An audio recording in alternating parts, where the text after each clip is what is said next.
Did you miss your deadline to renew your Medicaid coverage? You can still send your completed annual review form to Healthy Connections Medicaid. You may be assigned to another health plan, but you can ask to come back to First Choice within 60 days of renewed Medicaid eligibility. It's your family. It's your choice. First Choice is the right choice. Renew and choose us. Visit selecthealthofsc.com/renew to learn more. Okay, round two. Name something that's not boring. A laundry? Ooh, a book club. Computer solitaire, huh? Ah, sorry, we were looking for Chumba Casino.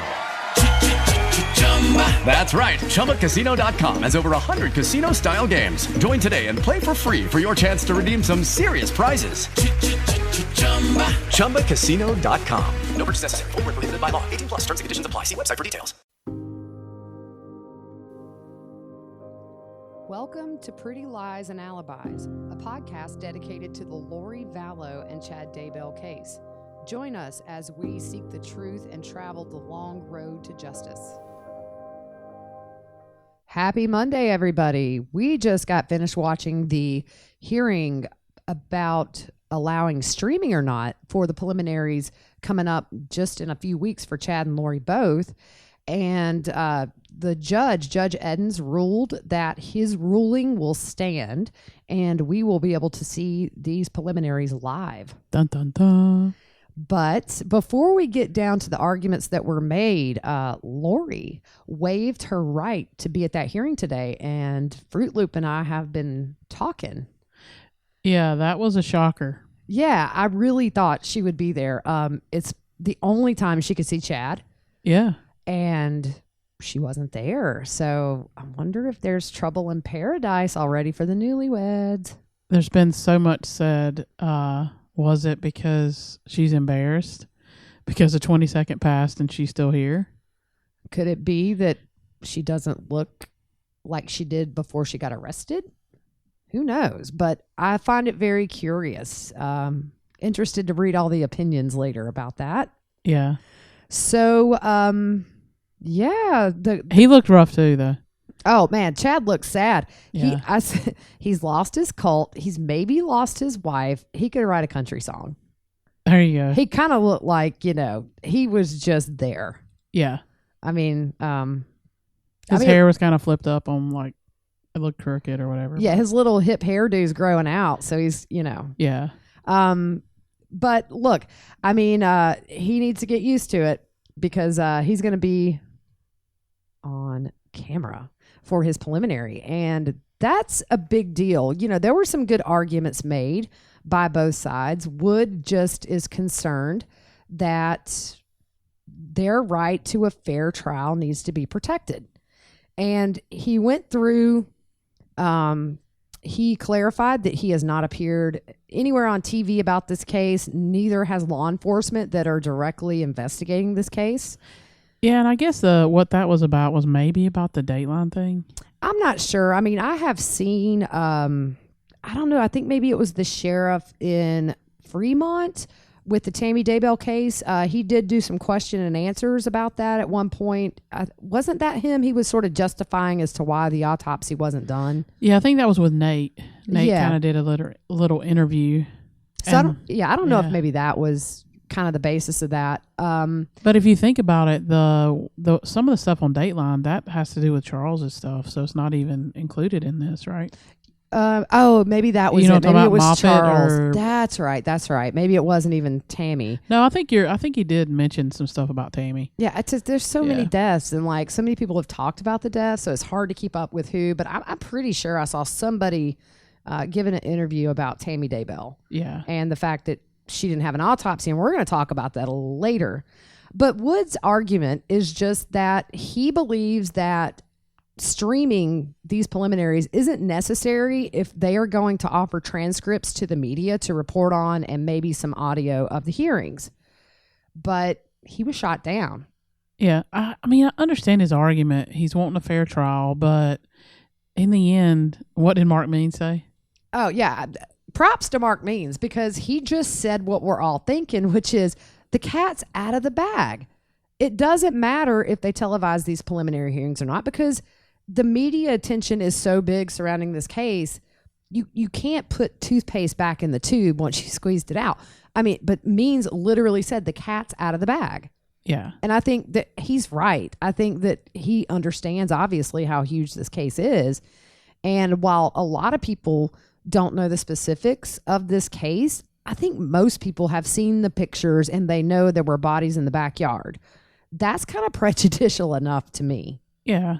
So I mean, it's a small town, anyways. I think the population, I want to say maybe 12,000, maybe is what I read. yeah, it's really tiny. Yeah. So it's going to be hard, anyways. Yeah, and I totally trust Wood. I mean, obviously we're for the prosecution, but there's a reason that Wood asked that it be closed, and there's a reason that Means and Pryor, which is Chad Daybell's attorney, have asked that it be public, and I really can't figure it out. Maybe it's to do with still asking for a change of venue later on. That's all I can think. But to me, that's going to be out the window because they've just asked for for it to be streamed, so they want it public. I did notice that Pryor did talk about support for Daybell's family.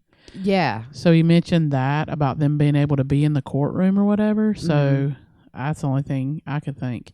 Because I don't think they're in there. Well, I mean, we talked before about Kay and Larry being there or whatever, but we haven't really thought about the Daybell side of it. So. That's true. And there are 5 kids. Yeah. And we're not sure at this point if, any of them have stopped supporting their dad since the arrest and the discovery of the kids.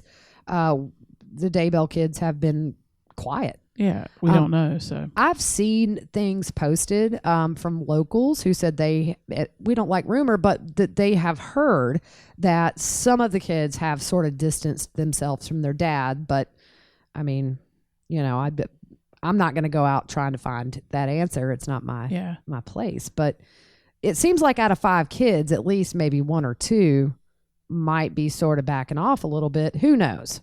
Yep. But Pryor did say, that it should be an open hearing if COVID weren't around and people could line up outside the courthouse and try to get their seat. And because of COVID, we can't. So he just flat out said the other option is just to do what you said originally, which is to Zoom these preliminaries. Exactly. So, and then there was attorney Wright. He was the representative for the media. He was only, I guess, retained for this on Thursday of last week. And he obviously believes the live stream was the best option. It's just not as intrusive. And his argument I thought was good is that it provides an accurate depiction of what's happening in that courtroom as opposed to sort of gossipy stuff on social media. And so I think that was a good argument because you know how tales grow taller down the line. And so I do see where some rumor could come out of essentially a closed hearing. Yeah, and you can read it and you don't know the context. You don't know the way it was said. Right. Or stuff like that. So, yeah, I could see where that would. Yeah. Wood pointed out that right now the Supreme Court is not allowing live stream. But like Pryor kind of chimed in and he said, yeah, we would prefer to have an open courtroom, but we can't right now. So Means followed up with his opinion was that the public's right to access is the most important part here. So Means is arguing we all should have a right to watch these preliminary hearings. And ultimately, like we said at the beginning, Judge Edens agreed and said that he was going to deny the state's motion to not live stream. So we will be carrying those preliminaries. We'll probably try to get a stream up on our website, and I will be live tweeting the 3rd, which is the first day of Chad's hearing. Maybe a little spotty. I had said previously my daughter turns 15. We got to go get her driver's permit. Lord help me. Oh boy. But I will be in and out on that day. And then if it goes over into the next day, I'll be able to live tweet that. If you follow this today, you kind of see how live tweeting goes. It's very fast. We're going to do a little poll on our website and on Twitter. If you want me to start a separate feed so I don't fill up your Twitter feed, we'll start talking about that in the next week because August the 3rd is 1 week from today. I know it's not far. It's close. I am so curious to see what the state puts forward. I mean, we're finally maybe going to start connecting the first few dots in this really crazy picture. Yeah. And I mean, they've got to throw everything they have, I would think, the majority, because they have to convince Edens that there's enough to go to trial. Right. And I had sort of thought maybe murder charges would come down and maybe the preliminaries wouldn't happen. And we still have a week.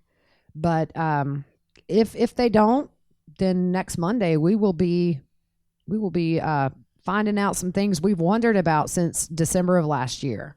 Yep. I think I hope they show Chad Daybell's cell phone pings. I know. And hers. Yeah, it's going to be, you can get so much information just from that. Yeah, because, I mean, we don't know where Chad was the night the kids were killed. And we don't know where Lori's phone pinged. It just seems to me if she was in that apartment with Alex, then, I mean, how can you tell who really killed the kids? Yeah. What if Chad's cell phone pings in there? It's just going to be fascinating. We've theorized for so long, and we're so close to finally getting some real answers. One of the answers I think we're all waiting on, for me, I think I'm most interested out of this whole case now at this point to hear the results of Tammy Daybell's autopsy. Yeah. It's been since December, and they, obviously the state has every reason to not reveal anything until they feel it's time. But we know this was sent up to the Attorney General a couple of months ago. Yeah. I just can't help but think that they're looking at all of those autopsies. Yeah. Alex's, I think it almost seems like they're working with everybody in those, those counties where Alex died, which was Maricopa County, and then the kids, and then Tammy. It's all. I would just wonder if they're comparing everything to try to make sure to find what they're looking for. Yeah, I mean, we're going to talk about autopsies in a little bit, but it could be a challenge. Yeah. There's, and we'll get into that, but I'm just most interested right now to hear her cause of death, if they were able to find one. If not, digital evidence, I think, will definitely come in. But we're going to kind of focus on Tammy Daybell a little bit this evening on this podcast. We really haven't dedicated much time to her other than just sort of talking passively about her. But she really breaks my heart, I have to say. I guess maybe it's just the fact that from what we've learned, she was such a gentle and sweet woman, and just she was in a firestorm. Mm-hmm. So let's talk a little bit about Tammy Daybell. She was born May 4th, 1970. And she passed away. She was 49, and I think like we're 43. Or I'm 43, you're 42. You old lady. I know I'm old. But she, passed away at 49. And that's young. It's super young. She was training for a marathon and apparently was into healthy lifestyles. Yeah. So, yeah, I'm really interested in that autopsy report. Yeah. I think what's really sad to think about is that for 25 days, she lived in a house where those kids were buried in her backyard. Yeah. I mean, as much as she loved kids, clearly, there's just no words to describe how I feel. And thank goodness she didn't know. But, man, that's just eerie. Yeah. I mean, you have Chad coming home, what I assume is every night, and having dinner and going to sleep. Not only knowing there are kids in his backyard, but that he's planning to kill her. Yeah. And he's having an affair on her. Yeah. So I do. I feel sorry. Yeah. For what she went through in those last months or whatever. Mm-hmm. Well, we're just going to go back to kind of the early days. She grew up in South Pasadena, California, Southern Cal. And she and all of her siblings were chartered members of this mentally gifted students group at her elementary school. Yeah, I thought that was really cool. Yeah. And then when she was 13, they moved to Springville, Utah, where I guess she went to high school probably middle school at 13. Yeah. And she played the drums and the clarinet in the high school band. I thought that was really nice. Yep. And so she shared a love of books and reading with her family. And I thought this was a really funny story. So she made a library when she was a kid, and it was for her siblings. And if they did not return the books on time, she would make them pay a late fee. Yeah, I think she had like actual library cards done and everything. Yeah, that's funny. Yeah. Probably a stickler for the rules, that one. Yeah. Not a bad thing, though. It reminds me of somebody going to be a teacher. You know, you can tell the kid when you're growing up what kid's going to be a teacher. Just by how I've got some friends that all three of them are teachers out of the same family, and I knew at a young age that they were going to be teachers. Yeah. Because they like to tell people what to do. Exactly. So during the summer following her freshman year at BYU, that's when she met Chad. Oh, boy. And they were married pretty quickly in March of 1990 in the Manti Temple. Chad continued his schooling, and Tammy supported the family, working as a secretary for Springville's Parks Department. And that's what we've talked about before, I think. She like entered in information or something, and she would go out there to meet him or whatever when he was working in the graveyard or whatever. Mm-hmm. So part of her job, she typed thousands of handwritten burial records in a computer database. So this actually caused an interest for her in family history, which later became her hobby. And that stuff is addictive. Like when you start researching. You're big into that. Yeah. You go down a rabbit hole, and it's, weeks later, you come out with all kind of information. So, but you've done a lot for my family on both sides, and what you have found is fascinating. Yeah, it's really cool what you can find. Now, on Tammy's Pinterest page, her Pinterest page is still up. Hers and Emma's both. They have some things about quotes about ancestors on there and things like that. So apparently, she passed the love of doing this on to her daughter. Yeah. It is addictive to start tracing your ancestors, because we are all just this woven product. This collective, patchwork quilt almost of everybody that came before us, and it is a cool subject. Yeah. So finally, when Chad finished school, he took a job in Utah, and so they started having their kids, and Tammy just stayed home for a while, and everybody said she was a wonderful mother. Yep. And most moms love their kids, and some don't, and that's why we're doing this podcast. But she would encourage her kids to read. It was a big passion of hers. And she definitely loved animals. In fact, on her marker, I believe it says a lover of all animals or something to that effect. I think it's got little ducks on it. Yeah, that's right. It has little ducks on it. So it's really cute. It's unfortunate it's there. Yeah.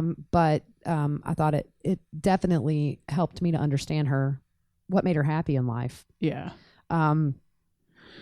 So they later returned to Springville, Utah, where Tammy became a computer teacher at a Art City elementary school. So I guess she was kind of like a computer genius and had talents with graphics and doing stuff like that. Mm-hmm. So I thought that was interesting. Yeah. In fact, she, I know with Chad, they founded the Spring Creek Book Company, and I think she was the chief financial officer, and she also designed a lot of their book covers. Yeah. And they put out a lot of books over the years. Some of those were aimed at kids.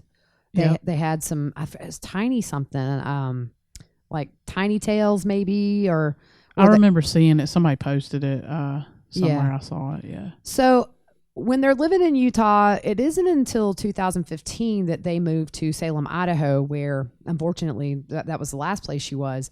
And when she moved there, she was the assistant librarian at a middle school.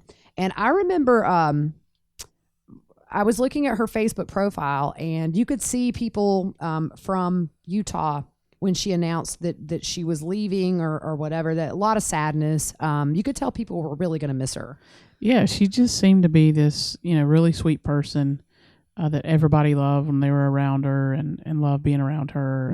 And she was really active in the church. In Yeah. fact, the night that she was shot at, on her Facebook, she had written about the experience and said that she had thought about smacking whoever it was with her frozen meals. She had been to a food prep club or something. Yeah.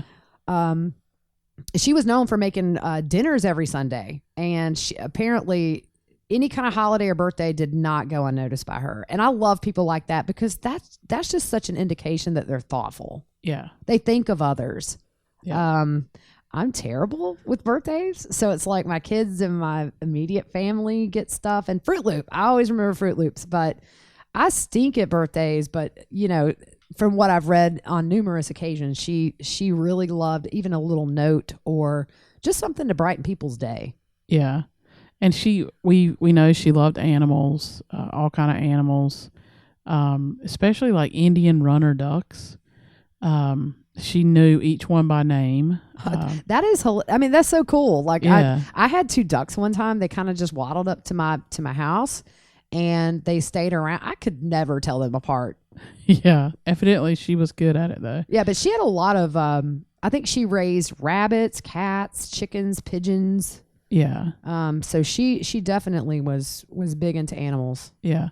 I think she loved gardening, cooking, game time with family. That's always fun. Yeah, and a lot of people say her laugh was unique, Yeah. and that's one of the things they miss the most about her.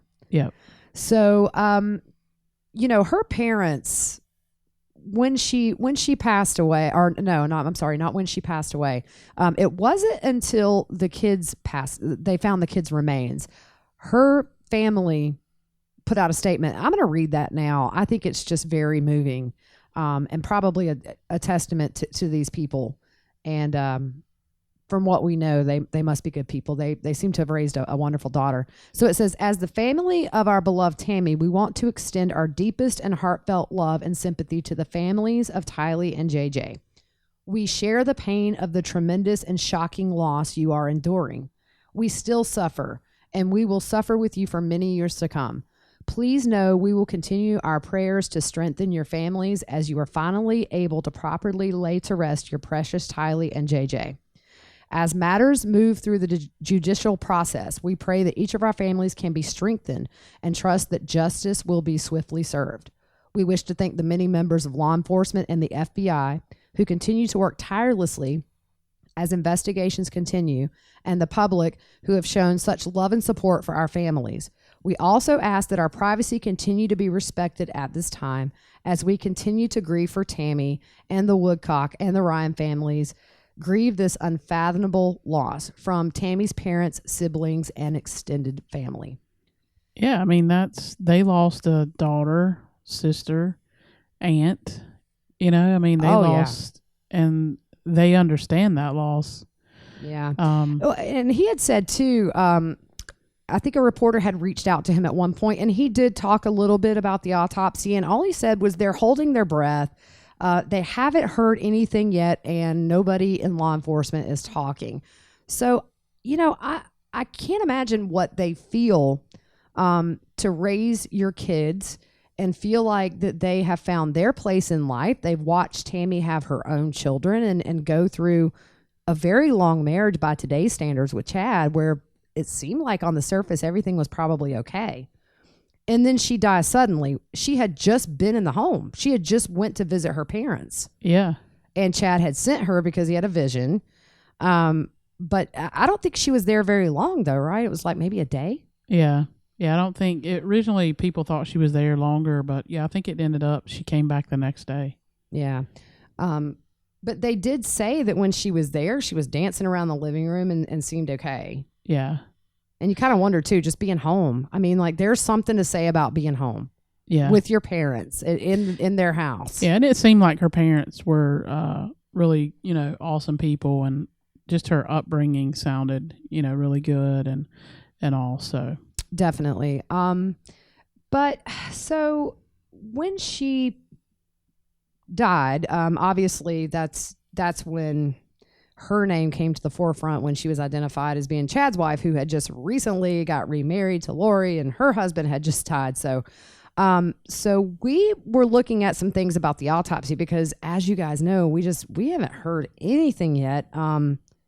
Every professional I've listened to or talked to has said there's no way there's any test pending. Yeah, it's been a long time. It's been a hot minute. Yeah. So the problem with doing an autopsy on a body this exhumed is she was embalmed, as we know, and that's where they remove your blood and they put a preservative into your body that keeps you from. Essentially, it's supposed to be long enough for viewings. I don't think this is ever meant to preserve a body long term, and bodies decompose at different rates, even if they've been embalmed.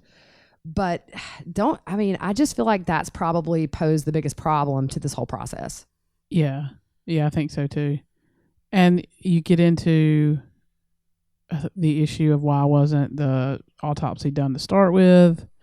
Right. And we know that because Idaho is a coroner state, meaning its state law does not require an autopsy in a situation like this, the option to have an autopsy performed was up to the discretion of Daybell's next of kin.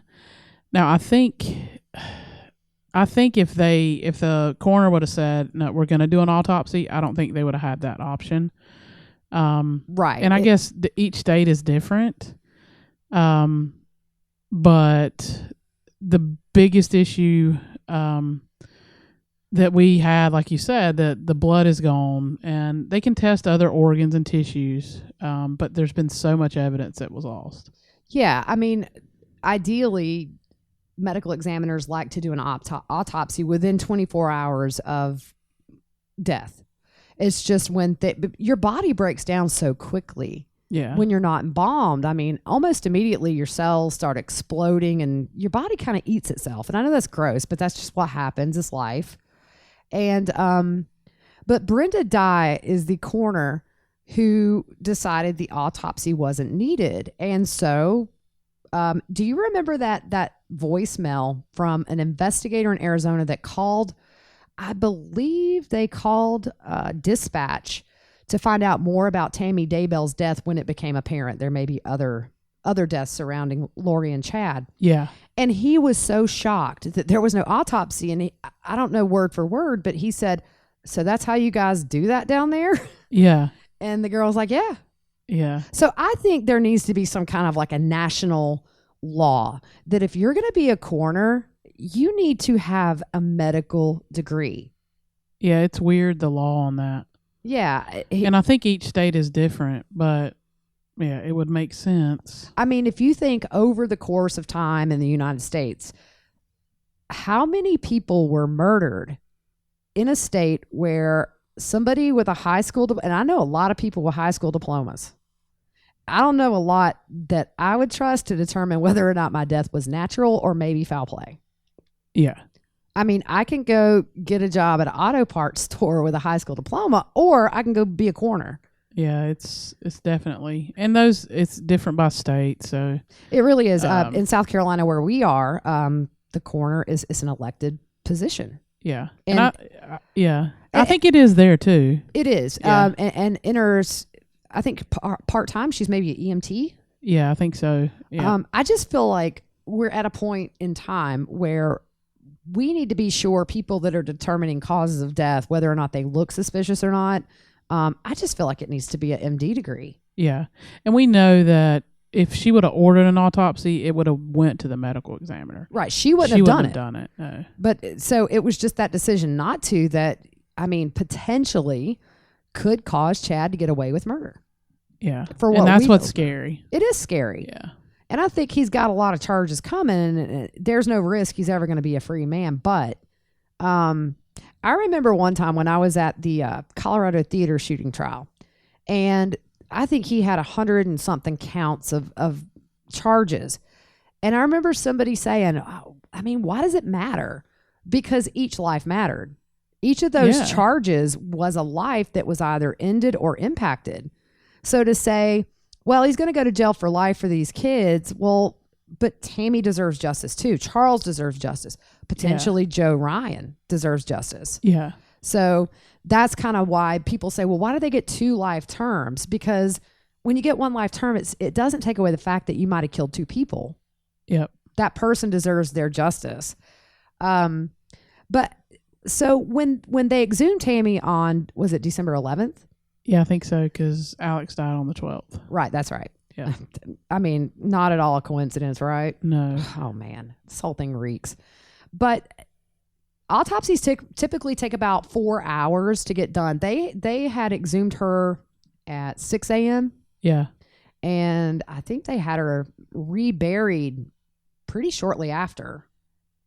Yeah. I think it was maybe 2 o'clock in the afternoon. They already had her laid back to rest. So what were they able to get from that autopsy? Well, we don't know. But I talked to a doctor and I've watched some things about autopsies.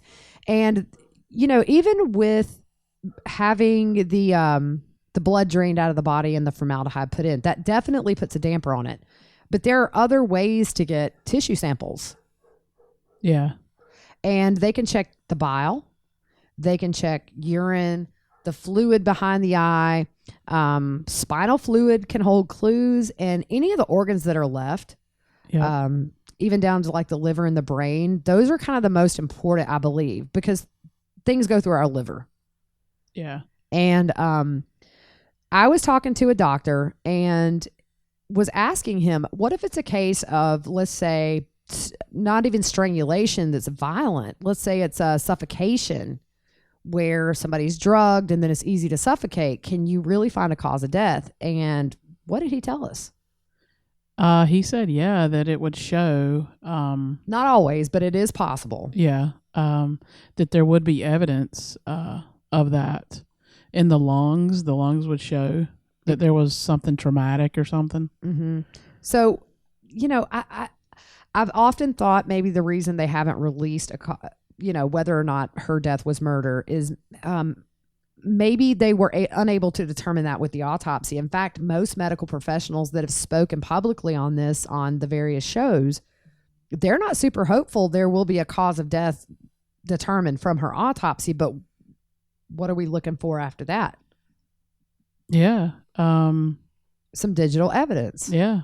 So we know months ago they had said that Alex may have been implicated in Tammy Daybell's death. We think maybe that's who shot at her. And we know his pings are everywhere. He carried his phone everywhere. So they're going to be able to put it together. Was it him, at her house when she got shot at? Was he there? Was it Chad? I mean, we've seen in those reports that they can pinpoint where you are at a time. So yeah, I'm very interested to see if Alex's phone pinged in the driveway. Yep. I think maybe it will. I know for a while we had theorized maybe it was Chad, but he would have had to have run around the house to the back, and she was out front. So I don't think it was Chad. I think it probably was Alex. Yeah, possibly, but we'll see. Yeah, so we're just waiting on that. And then her friends, just had a lot of really nice things to say to her. But right before her death, she was different, according to a couple of friends. She just wasn't as talkative. Yeah. And we've theorized, in the past, maybe did Charles Vallow reach out to her like he threatened to do in the email to Lori's brother? Yeah. And I think, we're going to find it. We're going to find out. We know all those emails were sent and all that. So we're going to see. Yeah. So we just wanted to touch a little bit on Tammy Daybell. Hopefully we can learn a little more in the coming weeks about all this. I really hope we see some charges soon. If not, a week from today, we'll have those preliminary hearings, and we're going to have a lot of stuff to talk about starting next week. Yeah. And I hope for the Daybell kids and Tammy's family that they can get some closure on this, because it's got to be difficult for them not knowing. How hard is it on a kid to not know whether your dad had something to do with your mom's death? And I think at this point, it's safe to assume he did. Yeah. But I think in an official capacity, if they don't get it through the autopsy, I'm certain they'll get it through digital. But just being in limbo for so long, and then dealing with the loss of your mom and everything else that's come along with this case, regardless of how people have acted, in the past. I just can't sit here and talk bad about anybody because I've never been in those shoes. The whole world is watching you. The whole world is there as you're trying to figure all this out. But yeah, I mean, there's just so many lives involved. If you look at, I mean, just every life this has touched, just on a family level. Yeah, evil it's just crushed so many families, and it's just pure evil is all it is. Yeah, and we've talked a lot about, did Tammy know? And Melanie Gibbs said, I believe she said she thought Tammy had confronted her. Yeah, or they thought she knew. Yeah, but I think it's really brazen for Chad and Lori just to go walk around the track at BYU and act like a couple. I think that kind of, Melanie Gibbs said that. Yeah, and I think that shows you, I mean, it sounds to me, they said that she didn't really come out in that area or whatever, that they didn't know her. That's just kind of weird. But like, that's your husband, and yeah, you would think it's a small town. You would think everybody knew. You don't know, like if your neighbor runs up to BYU for something and sees you out there kissing some blonde that's not your wife. They were pretty bold, but I guess maybe that goes with the whole mentality that they were superior, and maybe they had the same sort of outlook, is that if the world's ending, then we won't have to deal with this for long. Yeah, and he didn't have that outlook on his face today. No, just saying. No. He was very glum, but serves him right. I mean, good grief. It's like it's evil, and I don't think I've seen many other cases where there's just this much evil and this many bodies. Yeah, there's just so much pain that they've left for so many people, and so we hope starting next Monday we start to see the wheels of justice start cranking up, and we're going to be here the whole step of the way. We have started our YouTube channel. So I just tweeted out a link to that. I'll put it on Facebook as well. It's just these podcasts. We're uploading those. We had some people request that we put them on YouTube. I guess that's their preferred way to listen or whatever. So we've got that going. We'll be updating our website soon. And unless there's any major news this week, we might pop on and do another one. But we're going to save our energy for next week. It's going to be a lot. And we've had some people ask us kind of like who we are. And so we may shoot out one that's just going to be a little lighthearted, kind of talking about who we are or whatever. Yeah. So we may do that one. Yeah, we would like to do that. I think if you don't want to listen, you don't have to. We'll give you a heads up. Yeah. Some people may be like, I don't care. You guys are friends. Just tell me what I need to hear. Yeah. But we have had some people ask, like, how do you guys know each other? How's your friendship been for 30 years and that sort of thing? And we definitely have a deep history. My sister from another mister, and we have a good time. But in the meantime, we're gearing up for the preliminaries.